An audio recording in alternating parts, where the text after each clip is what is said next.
Mawa itu bukan penyebar. Dia mendapatkan informasi dari orang lain. Kalau ngomong masalah jual beli, saya rasa sih menurut saya ya, jual belinya nggak jual beli dibayar 3 juta, 5 juta, 10 juta, bukan itu sih poinnya kalau saya lihat ya. Hati-hati buat orang yang di belakang Mawa, sekarang kalian kelihatan solid ya.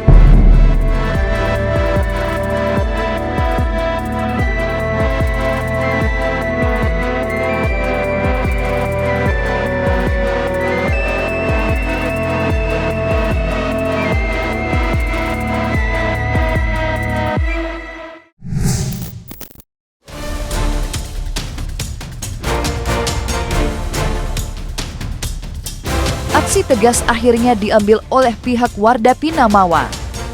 Seolah merasa jengah menyaksikan aksi Insanul Fahmi yang belakangan ini tak henti menguat cerita. Entah soal apa yang sebenarnya terjadi di antara mereka, maupun spekulasi di belakang kasus akses ilegal yang sedang diusut para saksi kunci. Dan pada tanggal 26 Desember 2025 kemarin, pihak kuasa hukum kembali buka suara dalam konferensi pers yang mereka selenggarakan. Sementara lewat unggahan media sosial, Mawa turut memberikan klarifikasi lantaran dituding mempergunakan perkara ini demi mencari popularitas serta menambah pundi-pundi. Ya Allah, siapa sih yang mau dikenal karena jalur? Aku gak pernah minta semua ini terjadi. Kalau akhir-akhir ini aku bisa menghasilkan uang, itu untuk anakku, untuk masa depanku, untuk aku bangkit, bukan untuk aku jatuh. Tulis Mawa. Sontak saja, unggahan terbaru Mawa berhasil menuai reaksi beragam dari masyarakat. Lantas, bagaimana reaksi Insanul Fahmi melihat unggahan terbaru Mawa? Untuk itu aku nggak terlalu ngikutin ya, kalau story Mawa aku nggak ngikutin karena bukan nggak peduli, tapi aku takut rindu aja sih sebenarnya. Jadi aku juga kasihan gitu ya. Jadi ya sampai sekarang ini aku masih berusaha buat geser lah orang-orang yang masuk dia nih biar nanti diproses. Sebenarnya nggak nyangka sih, karena aku tahu sebenarnya Mawa nggak seperti itu. Tapi mungkin dengan iming-iming tertentu, dengan apalagi dengan bergening adanya video buat manas-manasin, kan kasihan juga Mawa kan. Satu sisi tadinya kita mau baik-baik semuanya untuk berkolaborasi ya. Sangat disayangkan sekali ternyata Mawa sukses. Jadi nggak nyangka sih sebenarnya. Tapi memang ya satu sisi aku juga mewajarkan, pasti bagaimanapun di sini aku juga punya kesalahan dan Mawa juga perempuan, wajar pasti punya sakit hati karena melihat itu. Saya tekankan lagi bahwa Mawa itu bukan penyebar. Dia mendapatkan informasi dari orang lain. Ya. Nah, informasi itulah ya yang didapatkan oleh Mawa. Jadi bukan dia yang menyebarkan. Jadi saya tegaskan, Mawa tidak pernah memerintahkan, menyuruh atau terlibat dalam akses apapun terkait CCTV itu. Ya, di sini Mawa adalah korban dan Mawa sedang mencari kebenaran dan keadilan. Jadi jangan diputar balikan. Nanti biar dari Bapak Baris Krim aja yang nyebut ya. Karena jujur kemarin aku udah sempet dapet info. Pelakunya itu ngubungin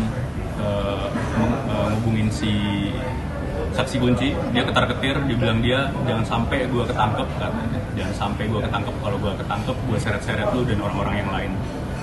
Udah, nanti biar kita lihat aja, biar bawa penyidik nanti yang bongkar semuanya.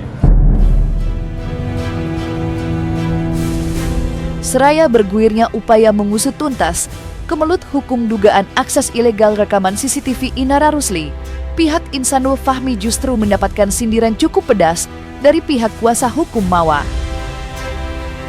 Ya, ketika ditemui dalam kesempatan yang sama, pihak kuasa hukum Mawa sempat pula memberikan sentilan ke arah pihak Insan yang belakangan ini makin berapi-api dalam mengusut kasus dugaan akses ilegal. Karena menurut pihak Mawa, perkara akses ilegal bukanlah persoalan utama saat ini. karena pokok dari prahara rumah tangga mereka adalah dugaan perselingkuhan dan perzinahan antara Inara dan Insan. Kami ingin mengajak kepada seluruh pihak untuk fokus pada persoalan utama kasus ini. Persoalan utama kasus ini adalah laporan kami terkait dugaan tindak pidana perzinahan sebagaimana dimaksud pasal 284 KUHP. Jangan sampai persoalan utama ini justru nantinya hilang dari pembahasan, yang ada malah membahas persoalan di luar itu. Karena kami hanya fokus pada pertama, ada tidak peristiwa itu. Kedua, siapa yang melakukan? Ketiga, bagaimana pertanggungjawabannya terhadap perbuatan tersebut. Jadi jangan sampai tujuan akhir yaitu keadilan ya jadi dilupakan karena mempersoalkan hal-hal di luar itu. Ya harusnya mau bagaimanapun kita hargai proses hukum harus tetap berlanjut ya kan? Kalau saya boleh menganalogikan, rekaman itu kan ibaratnya cermin. Cermin itu hanya memantulkan kenyataannya. Apabila kenyataannya ada yang tidak benar, jangan salahkan cerminnya. Begitu juga dengan rekaman CCTV. Kalau ada perbuatan yang terekam dalam CCTV, jangan disalahkan siapa yang memberikan. Karena kami tegaskan posisi klien kami ini adalah korban. Dia mendapatkan informasi dari orang lain terhadap fakta adanya hubungan fisik tersebut. Nah, sekarang klien kami ingin mendapatkan keadilan, ingin mendapatkan kebenaran sebagai seorang istri yang sah yang telah dikhianati dan dibohongi. Tegas, pihak Warda Tina Mawa mengajak semua untuk lebih mengutamakan perkara laporan pasal 248 yang dilayangkan mereka ketimbang kisruh dugaan akses ilegal yang belakangan terus dihembuskan pihak Insan sampai menghadirkan saksi kunci. Lantas, apa sebenarnya alasan dari Insan hingga dirinya makin tidak segan untuk buka suara di hadapan publik? Serta mungkinkah pula pihak kuasa hukum Mawa menduga Insanul Fahmi sedang mengaburkan fokus persoalan?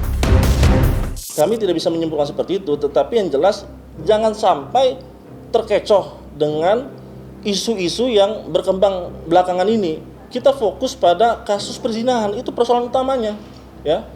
Jadi hal-hal di luar itu jangan sampai justru menghilangkan atau mengaburkan substansi perkara yang utamanya. Utamanya kan perzinahan. Kenapa sekarang kok malah ribut lebih besar, jangan sampai lebih besar kita membahas siapa ilegal aksesnya, padahal kasus utamanya kan perzinahan. Iya, jadi begini, laporan yang dibuat ya, kita menghormati seluruh rangkaian proses hukum, baik itu ada laporan di luar ini ya. Namun, laporan itu tidak bisa menghapuskan dugaan tindak pidana perzinahannya. Laporan itu tidak bisa mengaburkan substansi perkaranya, tidak bisa. Jadi tetap harus diperiksa, dipertanggungjawabkan apakah terbukti atau tidak, begitu. Dan kami kan sudah memberikan bukti-buktinya. Dari kemarin sebenarnya aku banyak preskon dan lain-lain semua segala macam. Sebenarnya aku bukan pingin seperti itu, cuman aku pingin melihat aja pertama respon mereka yang di belakang seperti apa, karena aku tahu mereka lagi ketar-ketir. Aku pingin tahu lihat respon Mawa seperti apa, tapi bukan niat jahat untuk menghakimi Mawa. Aku pingin tahu respon netizen seperti apa. Jadi semuanya memang aku analisa, gak ada satupun yang aku lewatin buat aku analisa. Polemik panas dugaan akses ilegal terhadap rekaman CCTV kediaman Inara Rusli belakangan ini memang bergulir semakin liar. Mengingat berbagai macam fakta semakin sering saja bermunculan di hadapan publik. Khususnya dari pengakuan Insan maupun pihak kuasa hukum saksi kunci.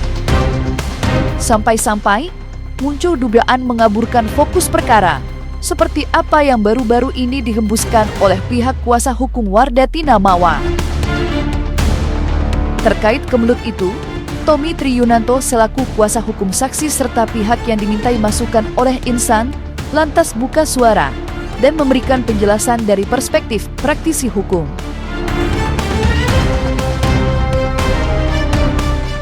Jadi gini, keterlibatan seseorang dalam proses tindak pidana itu menyatakan emang ada nggak sih kepentingannya terhadap apa yang mencari satu permanfaatan di dalam adanya kasus ini kan gitu. Sebenarnya kasus 284 sih berdiri sendiri, beda satu hal yang berbeda, tetapi kita kan menguji alat buktinya. Jadi alat bukti kita uji apakah betul. Terus kalau memang alat buktinya itu dalam proses melawan hukum ataupun lagi proses dilaporkan, tandanya dia cari alat bukti lain, minta keterangan saksi, minta keterangan dari terlapor. Apakah dia mengakui semua perbuatannya? Kalau mengakui, terpenuhi berdasarkan peristiwa yang ada di video yang dugaannya adalah diedit kan gitu. Coba kita bicara lagi apakah itu diedit benar atau bagaimana gitu kan. Kan semua media di seluruh Indonesia juga belum tahu nih videonya kayak apa sih sebenarnya. Iya, betul. Saya aja kan masih meraba-raba nih kayak gimana sih video sebenarnya sesungguhnya kan gitu. Kalau ternyata videonya itu juga diduga editan, ya, harus juga dijadikan satu pertimbangan terhadap Polda untuk bisa menyesuaikan sesuai fakta. Memang 284 harus jalan. Saya yakini karena dikawal media tuh harus jalan. Tetapi kita udah masuk ke ranah pidana, kita harus tahu dulu mana yang harus ini kan. Memang ini suatu pembuktian, suatu keadilan ya. Saya juga paham. Cuman karena ini udah masuk ranah hukum, tentunya harus bicara fakta dulu. Nanti harus dijelaskan lagi di dalam proses yang namanya digelarkan, kalau memang itu terjadi gelar. Tapi setidaknya saya di sini nggak mau mencampuri urusan pribadi ataupun masing-masing pihak ya. Kalau bisa dilakukan satu perdamaian, kenapa enggak gitu kan? Terlepas dari perdebatan sengit soal fokus perkara, dalam konferensi persnya pihak kuasa hukum Mawa sempat pula terselip tanggapan terkait dugaan jual beli. Tentu masih segar di memori bagaimana pihak insan menyuarakan dugaan adanya transaksi jual beli dalam aksi penyebaran rekaman CCTV kediaman Inara Rusli. Lantas, seperti apakah pihak Mawa menanggapi isu adanya transaksi jual beli dalam pusaran gelap penyebaran rekaman CCTV kediaman Inara Rusli? Serta bagaimanakah pula pandangan kuasa hukum saksi? Saya belum tahu kalau itu. Saya belum tahu kalau itu. Tapi kalau saya bingung ya, itu dijual itu seperti apa? Karena sampai detik ini satu pun tidak ada yang punya, satu pun tidak ada yang memiliki. Apa pernah ada yang lihat? Nggak pernah kan? Karena memang Mawa langsung memberikan kepada penyidik. Jadi kalau ada statement mau jual atau apapun kita nggak tahu, dan ada nggak yang punya. Kalau saya melihatnya ya, karena mungkin saya bukan PH-nya dari Insanul, saya ini kan PH dari saksi kunci, ya kan? Jadi kalau lihat dari adanya jual beli CCTV ini bukan dikatakan bahwa yang ada di media sosial jual beli. Ini ada CCTV dibayar gitu, enggak gitu sih kalau saya lihat peristiwanya ya. Karena di situ ada kronologis yang disampaikan oleh saksi kunci, saksi fakta ya. Isi dari percakapan, isi dari semua yang ada disampaikan pada waktu pemeriksaan di Barreskrim itu, semua tuh ada runtutan ceritanya nih, mulai dari dia videonya diedit, terus dia sampaikan si A, si B, sampai si B ini menyatakan bahwa ini akan jadi satu proyek atau satu kepentingan lah ibaratnya. Tapi faktanya nanti tergantung nanti bagaimana alat bukti ini bisa dijadikan satu pegangan dari pihak kepolisian kan gitu. Kalau ngomong masalah jual beli, saya rasa sih menurut saya ya, jual belinya nggak jual beli dibayar 3 juta, 5 juta, 10 juta, bukan itu sih poinnya kalau saya lihat ya. Karena ada satu kepentingan gitu loh, dugaannya seperti itu, dugaan kita. Kita nih masih praduga ya. Praduga ini kan merujuk kepada alat bukti yang sudah disampaikan ke penyidik, termasuk juga saksi-saksinya nanti. Nah, saksi-saksi semua terus melaju kepada bukti digital.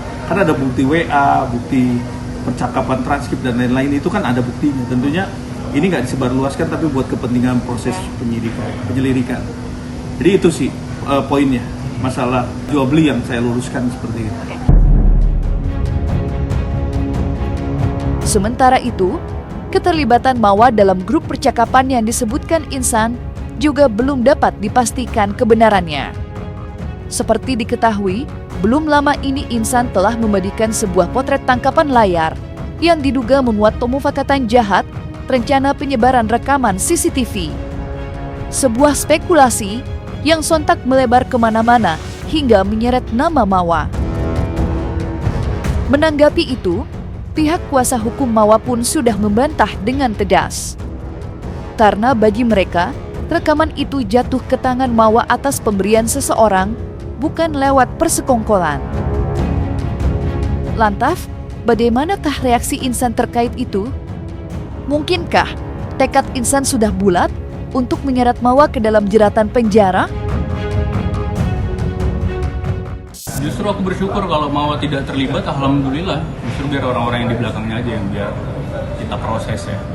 Biar kita proses orang-orang. Ya alhamdulillah justru bagus kalau Mawa tidak terlibat, biar kita proses saja orang-orang di belakang ini semua. Ya karena alhamdulillah kemarin kita udah dapat petunjuk baru, sudah dapat banyak lah insight dari Bapak Kanit juga, alhamdulillah. Dari Barreskrim sangat-sangat baik sekali bahwa kondisinya, karena memang di sini banyak sekali fakta yang sudah diputar balik, dan alhamdulillah dari Bapak Kanit kemarin kasihan juga sih sebenarnya, kasihan sama aku, kasihan sama Mawa, kasihan sama Ina, karena kita saling benturkan ya. Hati-hati buat orang yang di belakang Mawa. Sekarang kalian kelihatan solid ya, padahal sebenarnya salah satu di antara kalian sebenarnya masih ada yang masih informasi sebenarnya sampai sekarang. Ya jadi sebenarnya ada yang bilang iya, ada yang bilang tidak, tapi biar nanti jadi bapak penyidik aja.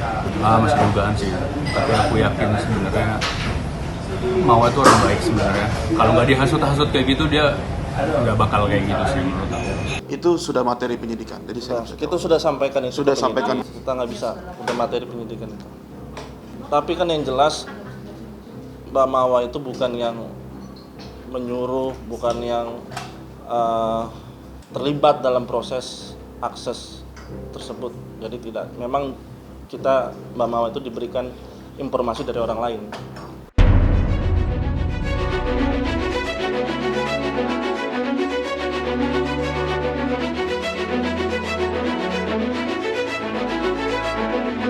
Nah, selesai sudah Cumi Lovers.